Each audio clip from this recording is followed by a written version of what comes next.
Doctor Zakir Naik साहब, मेरा नाम नीलेश आंबोरे, मैं औरंगाबाद से आया हूँ। मेरा सवाल ये है सर आपसे, आप जब किसी हिंदू गीता या वेद का हवाला देकर अगर आप कुछ बोलते हैं या कुरान से वो मिलता है तो क्या उसके ऊपर हम अमल कर सकते हैं? भाई साहब का सवाल है कि जब मैं गीता का हवाला देता हूँ, वेद का हवाला देता हूँ, दूसरे मजहबी किताबों का हवाला देता हूँ, जब वो कुरान से मिलती है तो क्या हम उसके ऊपर अमल कर सकते हैं? कुरान की बात या वेद की बात करें या गीता की बात? गीता या वेद की? गीता या वेद। तो अगर जो चीज़ वेद और गीता में लिखी है और जो कुरान से मिलती है, क्या हम उन पे अमल कर सकते हैं? मेरा कहना ये है कि कुरान को कहा गया फुरकान। फुरकान मतलब वो चीज़ जो सच और झूठ के बीच में जो डिफरेंस है उसको पहचानती है।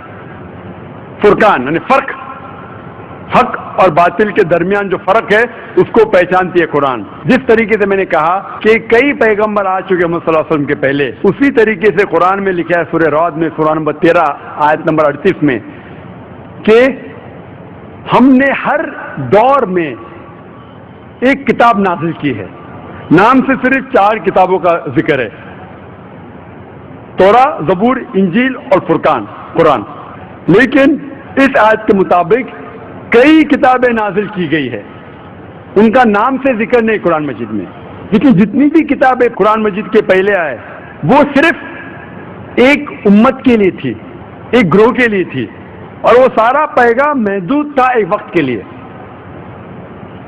इसीलिए अल्लाह सुब्हानहू व तआला ने, खुदा ने ये सारी किताबों को महफूज रखने के लिए सही नहीं समझा, क्योंकि महदूद थी उस वक्त के लिए।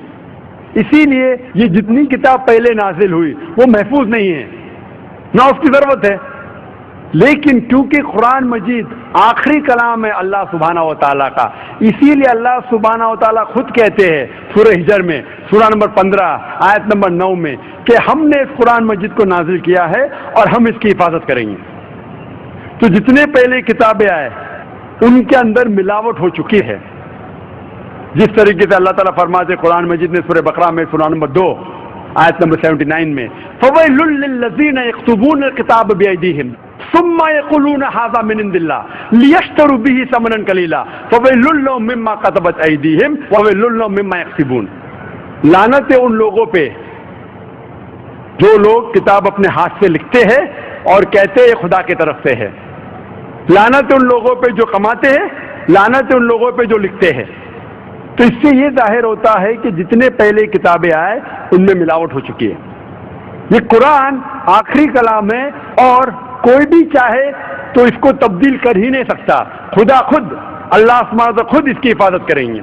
इसीलिए आज जब मैं मुताला करता हूँ कुरान और दीगर मजहबी किताबों का, अगर ये मैच होता है, अगर यकसा है, जो चीज़ कुरान और भगवत गीता में यकसा है, मुझे कोई भी गिला शिकवा नहीं है मानने के लिए कि ये पोर्शन, ये श्लोक खुदा की तरफ से है। लेकिन अगर कुरान से नहीं मिलता है तो मैं कहूँगा कि हो सकता है, हो सकता नहीं। लेकिन कुरान के खिलाफ है तो मैं कह सकता हूँ कि ये खुदा का कलाम है ही नहीं। इसीलिए जो कलाम कुरान से मिलता है, चाहे वो श्लोक हो या मंत्रा हो, वेद का हो, उपनिषद का हो या गीता का हो, या चाहे धम्मा पट का हो, अवेस्ता का हो, दसातीर का हो, चाहे ओल्ड टेस्टामेंट का हो, न्यू टेस्टामेंट का हो, जो भी चीज़ कुरान से मिलती है, हम मुसलमानों को कोई गिला शिकवा नहीं मानने के लिए कि ये भाग खुदा की तरफ से है। इसीलिए मैं यकसानियत के बारे में जिक्र करता हूँ। तो आपके लिए भी मैं कहता हूँ कि जो इख्तिलाफ की बातें हैं उसे छोड़ दो, जो यकसानियत की बातें हैं, जो आपके किताब में लिखा है, वेदा में लिखा है, पुराना में लिखा है कि आखिरी पैगंबर मोहम्मद सल्लल्लाहु अलैहि वसल्लम में, तो आपके लिए फर्ज है कि आप भी इस आखिरी पैगंबर में माने। तो आप आखिरी पैगंबर में मानते हैं? हाँ। आप आपकी वेद में मानते हैं? हो, मानते हैं ना। आप पुराना में मानते हैं? हो, मानते। तो मेरे तकरीर में मैंने इतने बार कहा और इतने हवाले दिया कि आपकी मजहबी किताबों में लिखा है कि मोहम्मद सल्लल्लाहु अलैहि वसल्लम अंतिम ऋषि है। آپ کل کی پرانا پڑھیں گے تو ان کے والد کا نام لکھا ہے وشنو ویاس عبداللہ، ان کے والدہ کا نام لکھا ہے سمتی آمینہ، وہ کہاں پیدا ہوئیں گے؟ سنبالا میں، مکہ میں، وہ چیف آف سنبالا میں، قریش کے خاندان میں، ساری چیزیں میں نے کہا۔ تو اب آپ مانتے ہیں کہ آخری پیغمبر محمد صلی اللہ علیہ وسلم ہے؟ ہو مانتے ہیں نا؟ ماشاء اللہ۔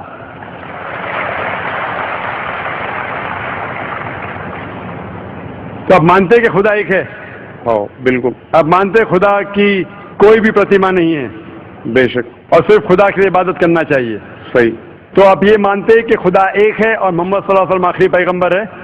ہو تو جو شخص اس بات کو مانتا ہے کہ خدا ایک ہے اور محمد صلی اللہ علیہ وسلم اس کے آخری پیغمبر ہے تو اسے ہم کہتے ہیں عربی میں مسلم، یعنی وہ شخص جو امن حاصل کرتا ہے اپنے خواہش اللہ کے احکامات کے مطابق۔ تو آپ مانتے اللہ ایک ہے اور محمد صلی اللہ علیہ وسلم آخری پیغمبر ہے؟ ہو مانتے۔ تو آپ چاہتے کہ اسلام قبول کرے؟ لا الہ الا اللہ محمد رسول اللہ۔ ماشاء اللہ، ماشاء اللہ، ماشاء اللہ، سبحان اللہ۔ آپ سے زبان سے کہہ دیے کہ اللہ ایک ہے، اس کے علاوہ کوئی معبود نہیں عبادت کے لائق، اور محمد صلی اللہ علیہ وسلم آخری پیغمبر، آپ مسلمان ہیں۔ جس طریقے سے آپ نے سوال کیا مجھے شک ہو رہا تھا کہ ماشاء اللہ آپ مومن ہیں، اور میں دعا کرتا ہوں اللہ سبحانہ تعالیٰ سے کہ آپ کو انشاءاللہ اس دنیا اور آخرت میں سفلتا دے۔